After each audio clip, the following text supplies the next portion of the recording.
One of the most fateful meetings in English history is said to have taken place on July 5th, 1483.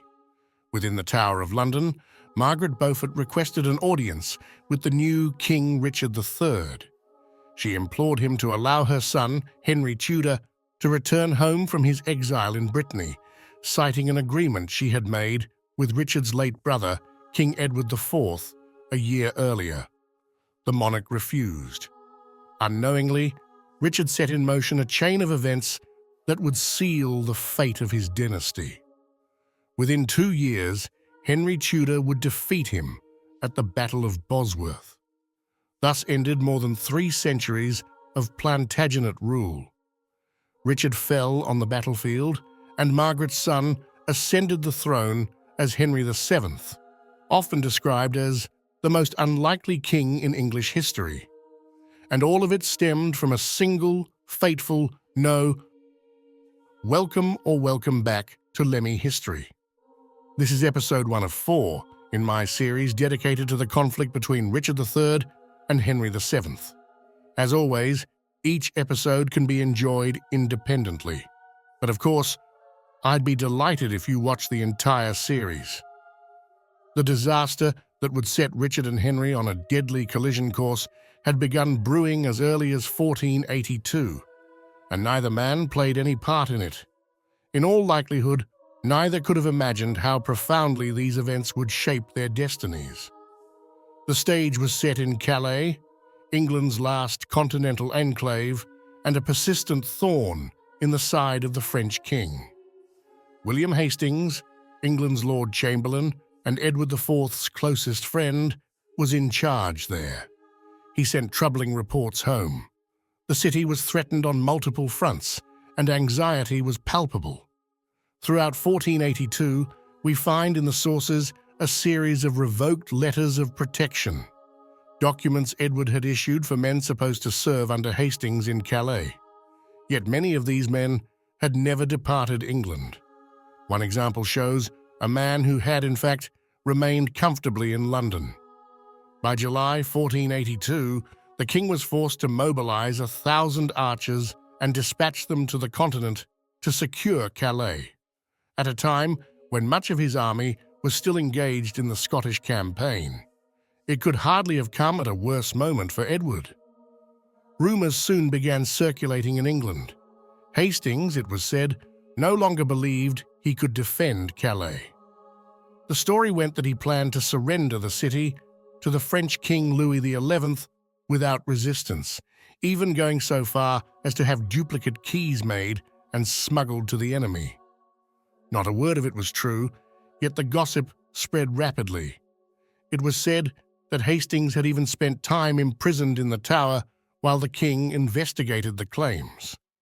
The rumors were attributed to Anthony, Baron Rivers, brother of Queen Elizabeth Woodville and guardian to the heir to the throne. Years earlier, Rivers had coveted the Calais command, only for Hastings to be appointed instead. Edward IV, however, thought it more prudent to keep his brother-in-law at the side of his young heir. Whether Rivers truly initiated the smear campaign remains uncertain. Hastings never officially accused him, but rather a man named Robert Radcliffe, who oversaw the city gates. The suspicions against Rivers ultimately traced back to another man, John Edward, who later also accused Thomas Grey, the Queen's eldest son. When personally interrogated by Edward IV, John Edward retracted his statements, but he was hanged nonetheless. From that point onward, the friendship between Hastings and the Queen's family never recovered. Hastings had long mistrusted the Woodvilles. He even competed with Thomas Grey for the affections of Jane Shore, the king's favorite mistress. Instead, Hastings drew ever closer to Richard, Duke of Gloucester. A letter from William Seeley records that in mid-August 1482, Hastings held grand celebrations in honor of the Duke, who had recently taken Edinburgh. All the city's cannons were fired in salute, and bonfires were lit before every door.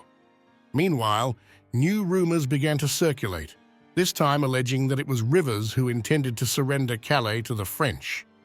It required little imagination to guess who might have been behind this reversal. Hastings. Edward IV could not have been pleased. A bitter rift had opened at court between his trusted friend and the Queen's kin, each accusing the other of treason. Both factions began courting his brother's favour, Hastings through his lavish celebrations, Rivers through legal appeals to Gloucester. None understood better than Edward how perilous such rivalries could become. He therefore strove, with all his might, to preserve unity. We do not know what Henry Tudor thought of the conflict between Rivers and Hastings while in exile. It is probably not too bold an assumption that for the time being he regarded the matter with indifference. Yet the crisis would alter his own situation in ways he could never have foreseen.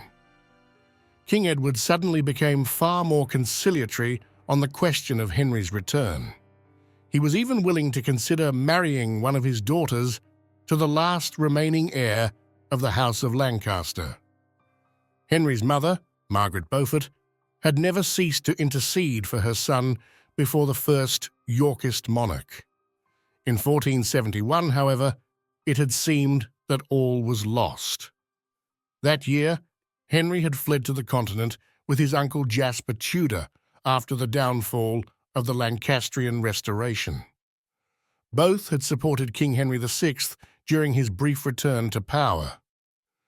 Years later, Tudor chroniclers would claim that the last Lancastrian king had already recognized his half-nephew in an autumn meeting of 1470 as a future monarch destined to unite the warring houses of York and Lancaster. 3 years earlier, Henry had fallen into Yorkist hands. At the age of 11, he was part of the garrison of Harlech Castle, which surrendered to the forces of Edward IV on August 14, 1468. Jasper Tudor had already escaped before the castle fell. It is possible that Richard and Henry first saw one another that very day. Richard had been part of the delegation that bid farewell to his sister Margaret on June 24, 1468, when she departed from England. Even before that, Edward had begun to involve himself more directly in the governance of the realm. On August 3, 1468, both of the king's brothers were appointed to a commission that included William Herbert, commander of the victorious army. Richard's presence, however, is not directly attested in the records. He does not appear again in the sources until December 12, 1468. Henry was placed under the guardianship of Herbert, who treated him with honor. For 2 years, he was raised in a Yorkist household, an experience that would later prove significant. During this time, Henry met several men who would later join him in exile. After the death of the last Lancastrian king, however, such connections no longer mattered. Henry now stood as the sole surviving male heir of the House of Lancaster within England. His claim to the throne was exceedingly weak, but this did not concern Edward IV. The king wished to take no chances and therefore demanded the extradition of the fugitive heir. To achieve this, he had to negotiate with Duke Francis of Brittany. In 1476, these efforts appeared to bear fruit. Edward sent his former chancellor, Robert Stillington, to the continent after the end of the short-lived English invasion of France the previous year. The Bishop of Bath and Wells was charged with securing Henry's surrender, and succeeded. Francis agreed, in return for certain security guarantees. Henry was brought to the coast and was to be handed over to English agents at St. Malo in November 1476. For reasons that remain unclear, however, the 19-year-old decided to flee and sought sanctuary in the local cathedral. The English envoys made the grave mistake of attempting to remove him by force. Outraged by this violation of holy ground, the townspeople intervened on Henry's behalf. The incident destroyed all prospects of an agreement with the Duke of Brittany. From then on, Henry's security was greatly tightened. He was moved from castle to castle even more frequently to prevent assassination or abduction. It is possible that he had been warned at the last moment by a messenger from his mother, but this remains uncertain. These events made it evident that the ultimate decision regarding Henry's fate would rest in England, whether and when he might be permitted to return. Sir Thomas More later wrote that Bishop John Morton acted as a mediator between Margaret Beaufort and Edward IV. This account seems credible, for More had once been a student of Morton's. Moreover, the bishop would later draw the suspicion and enmity of Richard, though that part of the story shall be told in a later section. More important than Morton, however, were the shifting political circumstances of 1482, which compelled Edward IV to reconsider the question of Henry Tudor. It was not only the intensifying rivalries at court that troubled the monarch. His foreign policy was also in shambles. It was not until December 23rd of that year that King Louis XI officially annulled the Dauphin's betrothal to Elizabeth of York, arranging instead for his son to marry Mary, daughter of Maximilian. Yet the signs of this rupture had been visible long before. Henry Tudor represented a serious problem. Louis XI had already supported a rival claimant to Edward's throne once before and had succeeded in briefly restoring him.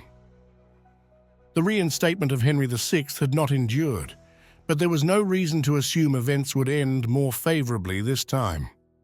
Edward IV was no longer the vigorous figure of 1471. He had grown older, heavier, and more indolent. Henry, on the other hand, was 24, energetic, well-trained, and charismatic.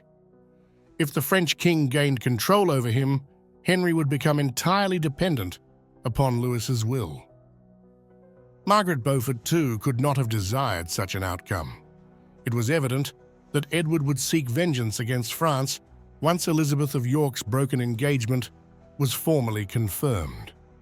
The growing tensions around Calais also suggested that war was on the horizon. Edward had 2 sons and a brother. Even in the event of a French victory, Margaret's son would not inherit the English crown. In the event of a French defeat, Louis would not hesitate to deliver Henry into Edward's hands, a fate that would almost certainly mean his death. Both the English king and Henry's mother, therefore, recognized that it was best to remove the 24-year-old from the political equation altogether. Only by doing so could they ensure that he would serve neither as a pawn of France nor as a rallying symbol for the remaining Lancastrian loyalists. To render Henry permanently harmless as an enemy of the House of York, he needed to be bound as closely as possible to the royal family itself. Such a move would also provide the kind of assurance Margaret and Henry required. In practical terms, this meant that Henry had to marry one of the king's daughters. It is uncertain whether Elizabeth of York was the intended bride from the outset, or whether this conclusion arose later, based on the marriage that eventually took place. Yet it would have been a powerful symbol indeed. The Lancastrian heir, joined in wedlock to Edward's eldest daughter, the very one spurned by France. At the same time, Edward may have hoped that such a union would help to restore unity at his divided court. The looming threat of war with France, combined with the reintegration of the Lancastrian heir into the royal family, might compel both Hastings's faction and the Woodvilles to moderate their hostilities. Edward IV knew precisely what he was doing when on June 3, 1482, he signed the document authorizing Henry Tudor's return. This raises the question of why the plan was never carried out. The common explanation is that Jasper Tudor advised his nephew not to return to England, warning that the House of York could not be trusted. Yet the reality was probably more complex. It is more likely that not all the necessary details had been settled. The crisis surrounding Calais had diverted Edward's attention, and although he wished to send troops to the continent, This did not ensure that a safe crossing could be made. Louis XI had already attempted to intercept the ships of Margaret of York in 1468, an effort that failed only because Burgundy had intervened. This time, no such aid could be expected. It was certain that Louis would assemble a fleet along the coast to intercept any English reinforcements bound for Calais. Meanwhile, the royal family in England suffered a heavy personal blow. Mary, the king's second eldest daughter, died on May 23, 1482, only days before the final agreement between the parties. She had originally been intended to marry John of Denmark, but that plan had already collapsed in 1478. When it came to the question of which daughter Henry Tudor might marry, Mary may well have been central to the negotiations. Incidentally, the story of Mary's remains is fascinating in itself, and perhaps even relevant to the mystery of the princes in the Tower. We will therefore encounter Mary again later. Cecily, now the second eldest of the royal sisters, was 13 years old on the day of the agreement between Edward IV and Margaret Beaufort, the very age at which Margaret herself had given birth to Henry Tudor. It had been a deeply traumatic experience for the future matriarch of the Tudor dynasty. Together with Elizabeth of York, she later ensured that her own granddaughter, named after her, was not sent to Scotland too young. Moreover, that early childbirth likely left her unable to bear more children. Both these reasons may have made Margaret far more sympathetic to the idea of Henry marrying the 16-year-old Elizabeth or the 15-year-old Mary. But with Mary's death, only Elizabeth of York remained a viable option. However, she was still formally betrothed to the Dauphin until December 23, 1482. A marriage between Elizabeth and Henry Tudor would have required Edward to break off that engagement, a gesture that would have greatly pleased the French king. The most plausible explanation, in my view, is this. By 1482, the agreement was largely negotiated and would likely have been carried out had Mary recovered. Her death made it apparent that Elizabeth of York was now the intended bride for Margaret Beaufort's son. Such a union would have bound one of the wealthiest women in England more closely to Edward IV, something the king sorely needed, particularly as he prepared for war with France. The arrangement, however, was simply not yet ready to be implemented. After December 23, 1482, the matter likely returned to the agenda. Yet the political situation and the harsh winter weather across the Channel soon became the central obstacles. In other words, Margaret Beaufort and Henry Tudor had to wait for spring. When it came, however, fate intervened with devastating force. A catastrophe struck. At the beginning of April 1483, Edward IV complained of ill health. 9 days later, he was dead. On his deathbed, the first Yorkist king is said to have appointed his brother Richard as Lord Protector, that is, regent for his 12-year-old son, Edward V. This decision made sense for two reasons. First, Richard was the only nobleman with the authority and reputation to stabilize the realm. Second, Edward had surely noticed that both Hastings and Rivers had been courting his brother's favor. If anyone could maintain harmony at court, it was Richard. At that time, however, Richard was not in London, nor was the new king. The Privy Council was dominated by Hastings and Thomas Grey. Margaret Beaufort must have been well informed about their meetings, for her husband, Thomas Stanley, sat on the council. She herself remained close to the Queen, who had now become the Queen Dowager. If Thomas More was correct in his account that Edward IV had implored the leading members of his household to preserve unity on his deathbed, then this appeal never reached Grey and Hastings.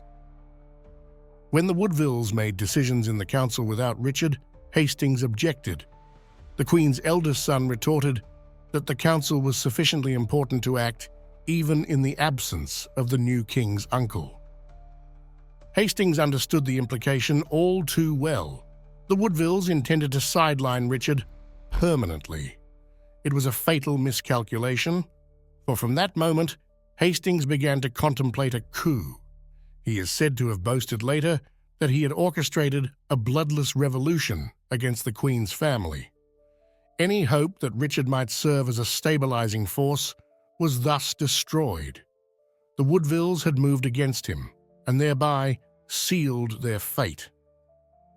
To the best of our knowledge, however, neither Rivers nor the young Edward V had any idea of what was unfolding in London. Communication between the capital and the new king passed through Elizabeth Woodville. We can be certain of only 2 letters. In the first, she informed her brother of the king's death, news that Anthony Woodville then conveyed to his nephew. In the second, she urged Edward V to limit his escort to 2,000 men. Richard, meanwhile, was kept well informed by Hastings. Publicly, he swore fealty to his nephew in York and wrote letters to the realm's leading figures. In London, a fragile truce appears to have held during Edward IV's lavish funeral on April 18, 1483, which cost over £1,400, though the late king had left only £1,200. To make up the shortfall, the Queen had to sell her jewels. This dire financial situation was largely unknown at the time, but it would later fuel suspicions that the Queen and her eldest son had embezzled royal funds. When placed under pressure, Richard's response was always the same. He acted decisively, even aggressively. He allied himself with the Duke of Buckingham, Henry Stafford, who may have despised the Woodvilles even more than Hastings did. Together, the 2 men intercepted the young king's party at Stony Stratford on April 29, 1483. The following day, Richard arrested Anthony Woodville, Richard Grey, and Thomas Vaughan. The prisoners were taken to Pontefract Castle, deep within Richard's sphere of influence. Richard and Buckingham again swore allegiance to Edward V, but the boy quickly understood that he was, in truth, a captive. News of the arrests reached London within a day.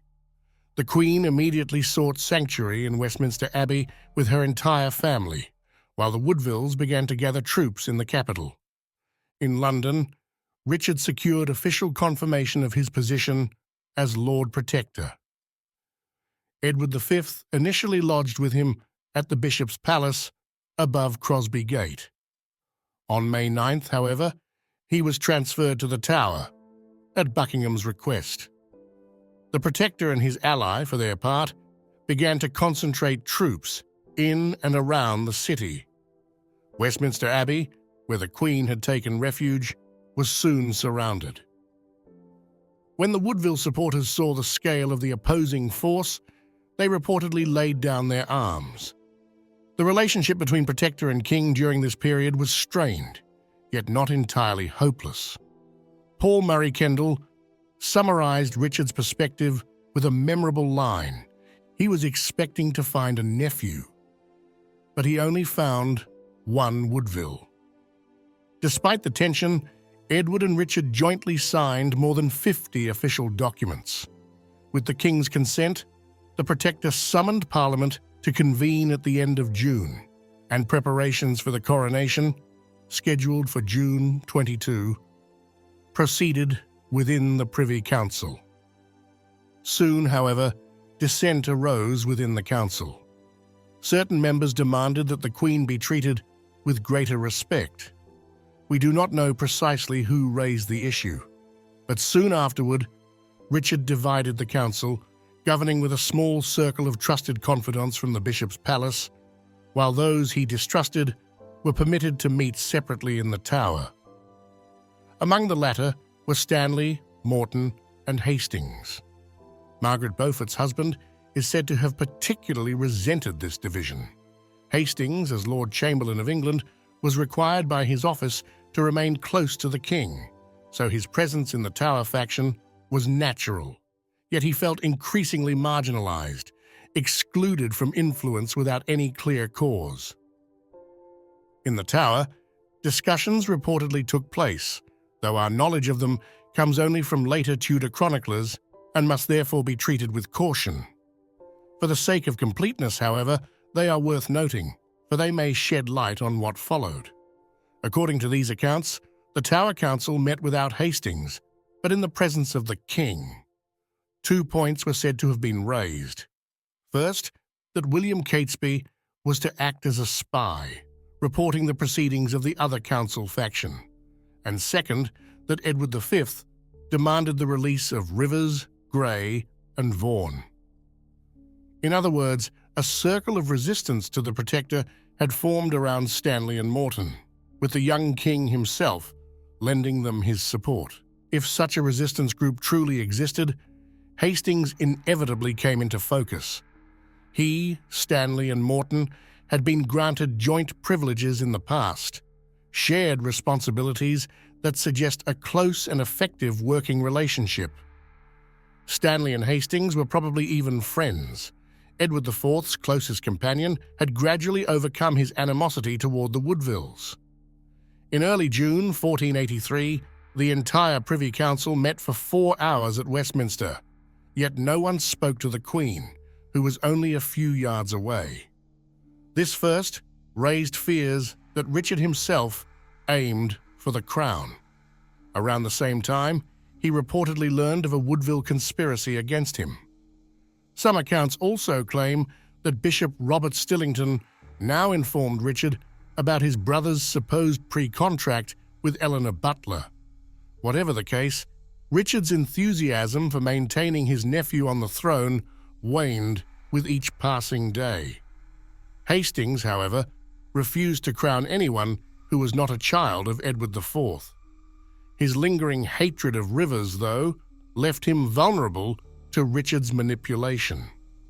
On the 13th of June 1483, the Chamberlain of England arrived at the Tower of London in high spirits, expecting a routine council meeting. The Protector had assured him that Anthony Woodville would be executed that very day, a measure that would permanently separate Edward V from the man who had exerted the greatest influence over him. That, Hastings believed, would suffice to rid the government of Woodville interference. Stanley, however, is said to have passed a restless night before. According to later Tudor chroniclers, he dreamt that he and Hastings were pursued by a white boar, which caught and killed his friend. The boar, of course, was Richard III's heraldic emblem, and the story, for that reason, is usually regarded as a later invention, designed to cast Stanley in a favorable light. Still, the tale may conceal a kernel of truth. Stanley could have been warned by spies that Richard intended to destroy Hastings. Or perhaps the dream was later invented as a convenient excuse for his apparent foreknowledge. Whatever the truth, disaster followed swiftly. During the council meeting, Morton and Stanley were arrested and confined in the Tower. The bishop was later handed over to the Duke of Buckingham, while Stanley, possibly injured in the ensuing struggle, was kept in custody. Hastings was executed on the lawn before the White Tower without trial. 3 days later, Elizabeth Woodville surrendered her youngest son to Richard. From that moment, the trail of the princes in the Tower disappears. On 26 June 1483, Richard was proclaimed king throughout London, having accepted the crown the previous day. Around the same time, Rivers, Grey, and Vaughan were beheaded at Pontefract. Yet the preparations for Edward V's coronation had not been in vain. Richard and his wife, Anne Neville, used them for their own enthronement on the 6th of July 1483. Margaret Beaufort was left to pick up the pieces after the 13th of June 1483. Even before that day, she had been condemned to complete passivity. But now, her main source of information, the channel through which she had learned what Richard was planning, had been cut off. She could hardly assess him. Undoubtedly, she had met the Duke of Gloucester several times. Stanley and Richard owned neighbouring estates, and Edward IV had once appointed his brother as a watchdog because he distrusted Stanley. That mistrust had rubbed off on Richard. According to what we know, the relationship between Richard and Margaret was relatively unproblematic. Richard did not see her as a serious political opponent, but he was well aware of who she was. Margaret was descended from Edward III, belonged to an influential family, and in her second marriage had wed the uncle of the Duke of Buckingham.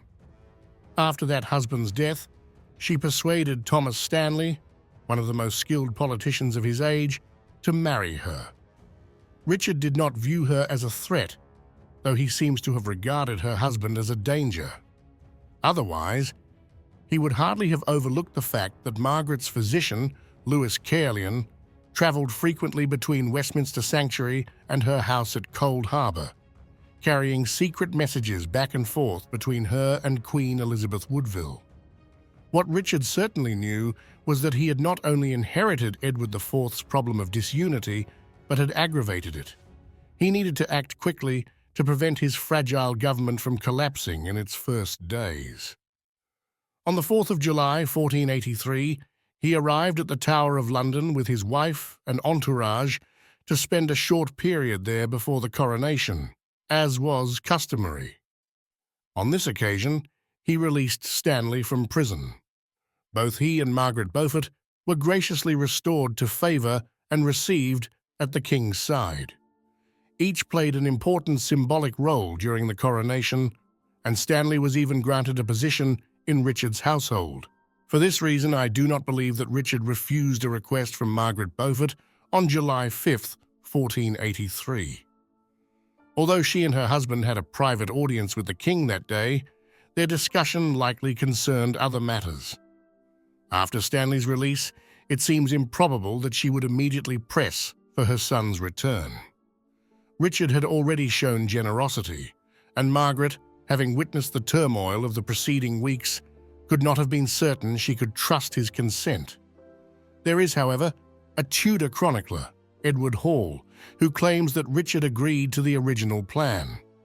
According to Hall, Margaret Beaufort sought the Duke of Buckingham's mediation.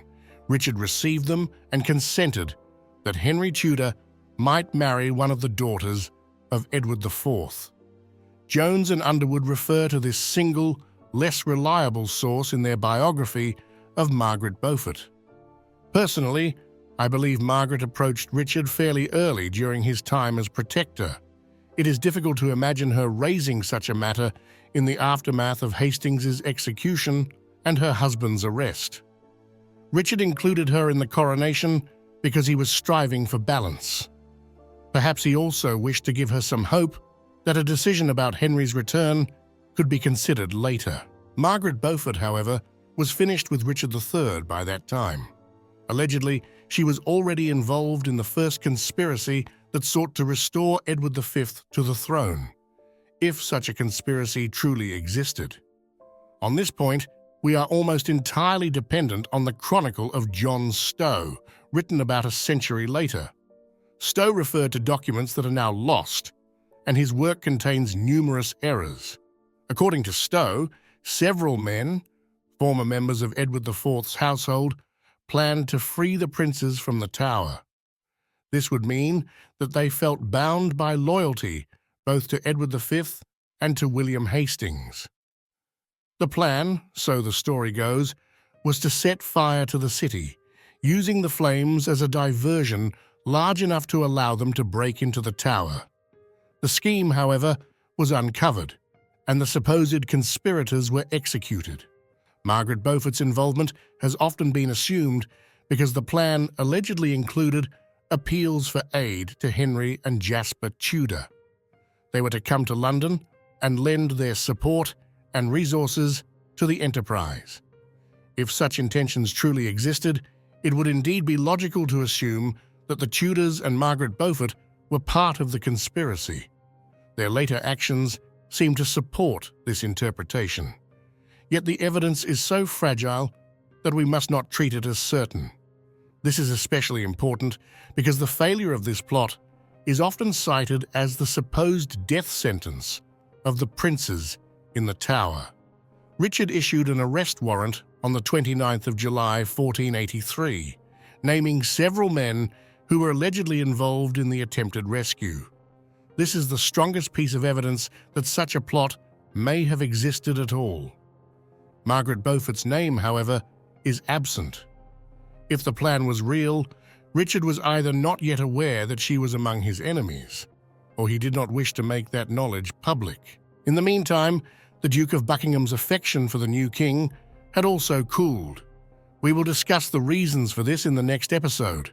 Margaret, as his former aunt by marriage, was the ideal person to drive a final wedge between him and Richard.